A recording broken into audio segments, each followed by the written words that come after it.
I always understood that there really was no difference between me and the audience. At times, I might have had better shoes, but at the core of what really matters, that we are the same. And you know how I know that? Because all of us are seeking the same thing. You're here at this fabulous school, and we'll go out into the world and each pursue based upon what you believe your talents are, what your skills are, maybe your gifts are, but you're seeking the same thing. Everybody wants to fulfill the highest, truest expression of yourself as a human being. That's what you're looking for. The highest, truest expression of yourself as a human being. And because I understand that if you're working in a bakery and that's where you want to be, and that may be what you've always wanted to do, is to bake pies for people or bake cakes for people or to offer your gift, then that's for you. And there's no difference between you and me, except that's your platform. That's your show every day. So my understanding of that has allowed me to, to reach everyone. And there's no way that you wouldn't, because that's what I truly feel. The way through the challenge is to get still and ask yourself, what is the next right move? Not think about, oh, I got all of this stuff. What is the next right move? And then from that space, make the next right move and the next right move. And not to be overwhelmed by it, because you know your life is bigger than that one moment. You know you're not defined by what somebody says is a failure for you, because failure is just there to point you in a different direction. If I leave you with nothing else, just know this for sure. There is not one thing that has ever happened to you, not one experience, not one encounter, not one crisis, not one joyful thing that hasn't happened just to make you better and help you rise. Every single thing you're calling in, whether you know it or not, when you figure out that you are calling it in, when you actually start meditating or praying or doing or having a spiritual practice, which is the number one thing you need if you want to be successful in the world. You need something that gives back and nourishes you, regardless of what you call that. You need to fill your cup so that you can be so full, your cup runneth over and you have enough to give to other people. If you don't fill your cup, you end up dried up. You end up tired, exhausted, and don't have enough to give to other people. You end up resentful every time somebody asks you, because your cup is empty and now they want some of yours. So your number one job is to fill your cup and make yourself whole. They think that success is supposed to happen like that. It was very difficult for me to figure out where my boundaries were, because I'd grown up poor and didn't have anything. My living room right now is a painting that I've owned now for 30 years. You can Google it. It's called To the Highest Bidder. And it's at the center of my house. And it's at the center of my house because it actually is symbolic of the foundation of not the house, but the foundation for my life. The painting is by Harry Roslin, who was a genre painter in the early 20th, late 19th century. And the painting's over 6 feet tall, and it shows a slave woman on the auction block holding her daughter's hand. And I cannot come in the door, my front door, or I cannot leave without passing that painting. I am reminded of where I come from every day of my life, and I am reminded because I never want to forget it. And in my library, I have a framed list of enslaved African-American people, remember I showed you, who were held in bondage on various plantations, listed in the ledgers alongside the cows and the horses and the buggies and the other property. And I pass this list every day.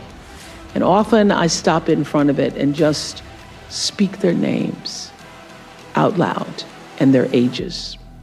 Jonas, 11 years old, $500. Sarah, 41 years old, $900. Elizabeth, 57, $800. And I force myself to consider the absurdity and the obscenity of prices being affixed to each one should they be placed up for sale. And I sometimes just pause before them with a prayer, particularly before I have to make a big decision about one of my companies or whether I move forward or whether I stay still. It reminds me, speaking those names out loud, not only of where I've come from, but how far I have to go because of them. And it reminds me that I am never alone. It reminds me of what I've come through to get through.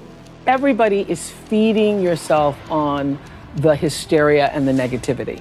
You gotta stay in the light. But one of the reasons why I was so excited is about A Wrinkle in Time, because the message is that the darkness is spreading so fast these days. You must become a warrior of the light. And the reason that's so meaningful to me is because that's how I've led my whole life. And every moment in that film, I just felt like, I'm just saying what I normally say. It's true. and for these times, the darkness is there to show you your light. Look at what has happened. So if you put the focus on, look at what happened with the darkness that showed up in Parkland, and the darkness that showed up on the streets of Ferguson, and the darkness that showed up in many homes in Chicago with shootings and senseless murders. It brings out the best in people. It brings out the best. And so that's what it's there. We live on a planet where there is darkness and light. I deeply believe is not that do unto others as you would have them do unto you. What you do is already done. That moment in The Color Purple where she says, everything you ever tried to do to me, where Whoopi says that, Celia, everything you even try to do to me, already done to you. So the third law of motion in physics says that what you're putting out is coming back all the time, regardless of whether you know it or acknowledge it or not. One of the things I tried to do all those years on the Oprah show, sometimes people would criticize me because they felt that I didn't do enough for race or racism. But this is what I always understood, that for me, my role and my goal in life is to open people's hearts. That's what I do, is I try to tell stories that allow people to see themselves in the lives of other people.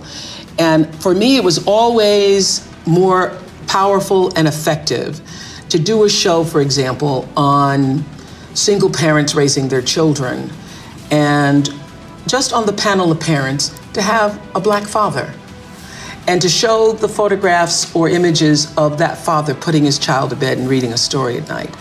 That, to me, is more powerful than doing a story on, let's talk about Black fathers who are raising their children. Because the goal, for me, is to show that we are all more alike than different, and that in our humanity, in our ability to express our humanness, we are the same. So when you see a father putting his child to bed at night and reading stories, and that man is Black, and you know that's what your husband does, and that's what you do, you feel a sense of connection and humanity. You know what I'm saying? You see?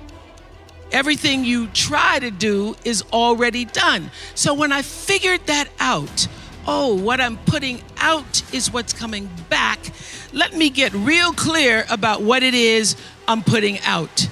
Real clear. So I read a book about 1989 called Seed of the Soul.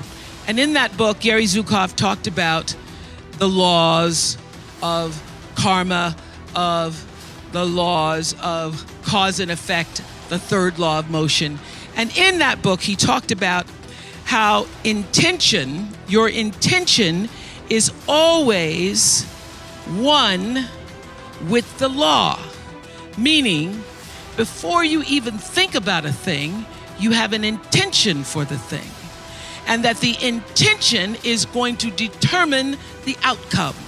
That's why the same people can go to the same church service and somebody walked down the aisle just to be seen to put some money in the church, and somebody else who just goes and just has a little bit to offer. The intention with which you give, the intention with which you serve determines the outcome. So when I figured that out, I went, whoa. I changed everything I did on my show. I called in the producers and I said, from this day forward, I will no longer be speaking to the KKK. I will no longer be speaking to people who are fighting each other in a way that it is damaging to the character of myself and other people who watch. From this day forward, I am only going to do intentional television.